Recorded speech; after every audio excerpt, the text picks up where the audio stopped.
Amidst the pandemic, hoping that all of you stay healthy and safe, our team, comprising of myself, Meghna Mariam Ilyas, Pavan Kumar Jha, and Prakash Narain, presents a paper from the conference CVPR 2019. All of us wish to see, like, if our face is a model of the famous painting of Mona Lisa, or what will be our look at the age of 60s or 70s. Today, we all try this with the various face editing apps available in our Play Store. So, what is the magic behind this face editing apps? So, our paper titles Style-Based Generator Architecture for Generative Adversarial Networks. Yes, the magic is GAN.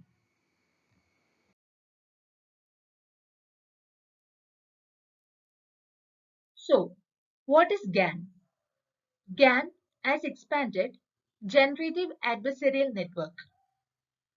So it learned to generate entirely new images that mimic the appearance of real photos. Its goal is to synthesize artificial samples that are indistinguishable from authentic images. So the very common example that we can see is the face editing apps where we can try out the new looks like new hairstyles, uh, new facial features, you can change the color scheme, etc. But the challenge here is that it has got only very limited control over its output. That is, we can change only very specific features like pose, face shape, and hairstyle of an image or a face.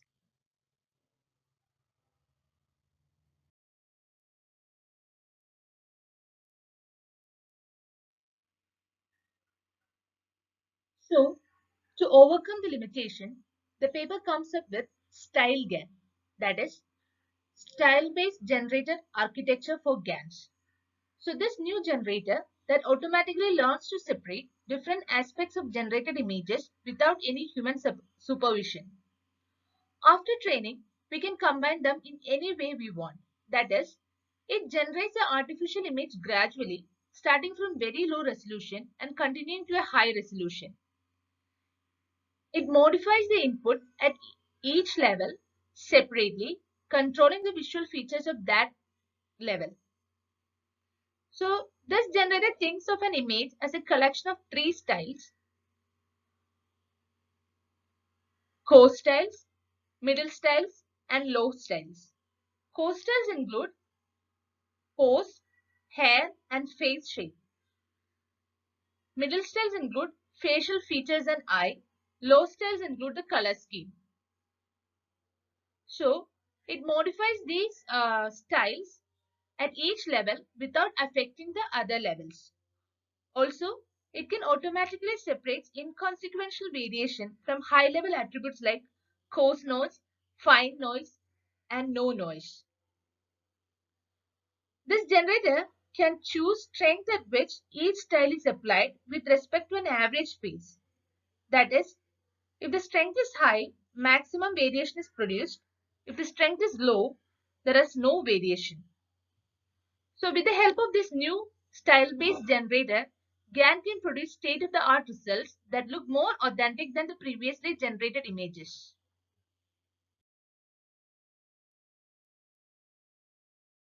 Now, let's have an overview on generative adversarial network architecture. The basic components are two neural networks, that is, one generator and a discriminator. The generator synthesizes new samples from scratch. The discriminator takes the samples from both training data and the generator's output and predicts if they are real or fake. So the architecture is like this. The generator input is a random vector, basically noise. Therefore, its initial output will also be noise. So over time, it receives feedback from the discriminator and it learns to synthesize more realistic images. With due course of time, discriminator also improves by comparing generated samples with real samples. So with this architecture, a very good quality images are generated, but the question was with the high resolution images. when the size is 1024 by 1024, the quality was very poor. So to overcome this challenge, NVIDIA come up with a solution, that is ProGAN. Handing over the mic to Prakash Naren.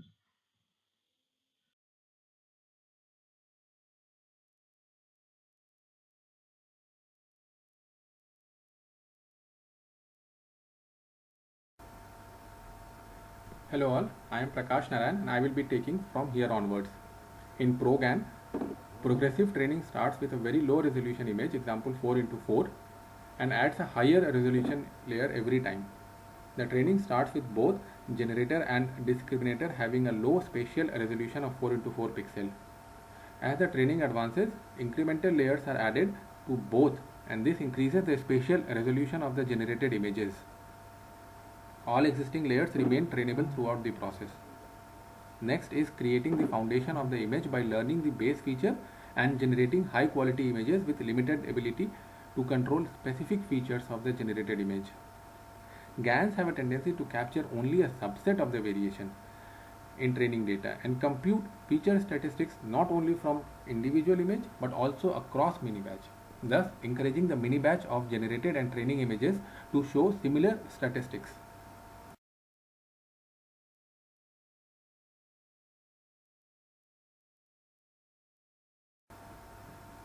Next slide is how StyleGAN works. It divides the feature into three types: coarse, middle and fine, with different resolution range and features as mentioned here. Coarse has a resolution of up to 82 and affects pose, general hairstyle, face, and middle has a resolution of up to 322 and it affects finer facial features, hairstyle, eyes, and fine has a resolution of up to 10242 affecting color scheme and micro features. For StyleGAN, there are additions made to the ProGAN generators, and these include mapping network, style module add-in, removing traditional input, stochastic variation, style mixing, truncation trick, and fine tuning.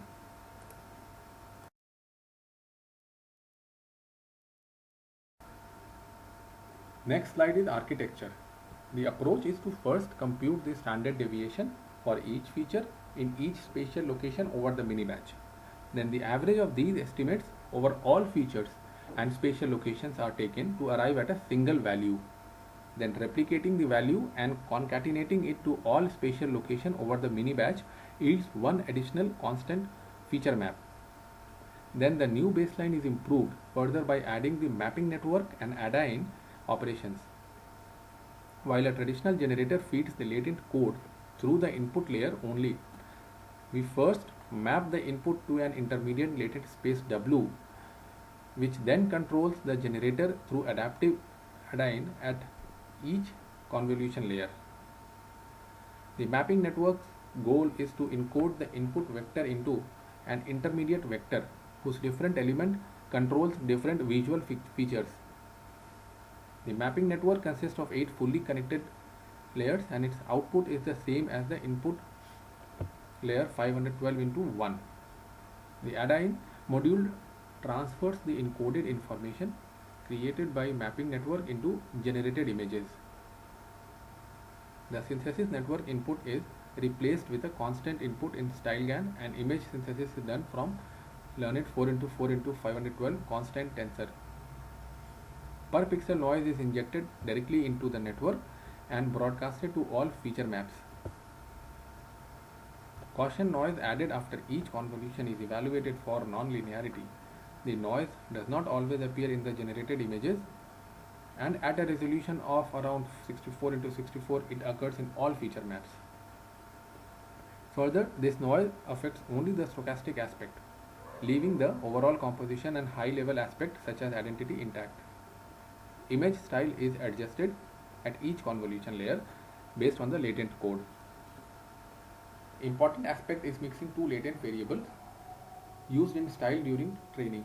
Let us take example that there is style vector W1 and W2 and mapped from latent variable Z1, Z2, and these are used to generate 4 into 4 and 8 into 8 image W1 W2. The generator embeds the input latent code into an intermediate latent space, and we simply switch from one latent code to another. This operation is style mixing at a randomly selected point in the synthesis network. This regularization technique prevents network from assuming that adjacent styles are correlated. Each style controls only one convolution before being overridden by the next add-in operation. The output of the last layer is converted to RGB using a separate 1 into 1 convolution. Thank you. Moving on to the implementation and the results, the proposed model is tested using two datasets, namely Celiba HQ, which consists of the images of the celebrities, and a new dataset FFHQ, that is Flickr Face HQ, which consists of images of regular people. So the second one is more diversified dataset than the first. And the evaluation tool, evaluation metric is Freshet Inception Distance, that is FID score. So this FID score calculates the distance between the feature vectors calculated for real and generated images. We can see here the table presenting the FID score for the basic model, that is progressive GAN, then adding each components of the style GAN architecture to the progressive GAN. So from the table, two values are highlighted here, that is for Celiba HQ 5.06, FID score of 5.06, and FFHQ FID score of 4.40. In case of FID score, lower the value, better the performance of the model. So from the table, it is evident that a progressive GAN plus adding noise input component gives lower FID score for Celiba HQ dataset, and a progressive GAN with style mixing component gives lower FID score for FFHQ dataset. Also, the paper works on two other datasets of the images of bedroom and cats, and it shows that the model not only works for face datasets.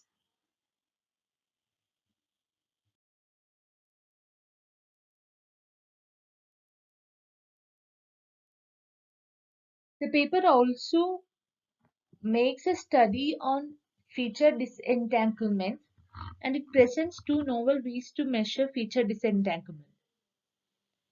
One is perpetual path length. Perpetual path length measure the difference between the consecutive images, that is their VGG16 embeddings, when interpolating between two random inputs. Drastic changes means that multiple features have changed together and that they might be entangled. The second one is linear separability, the ability to classify inputs into binary classes such as male and female. The better the classification, the more separable the features. So by comparing these matrices for the input vector Z and the intermediate vector W, the authors show that features in W are significantly more separable.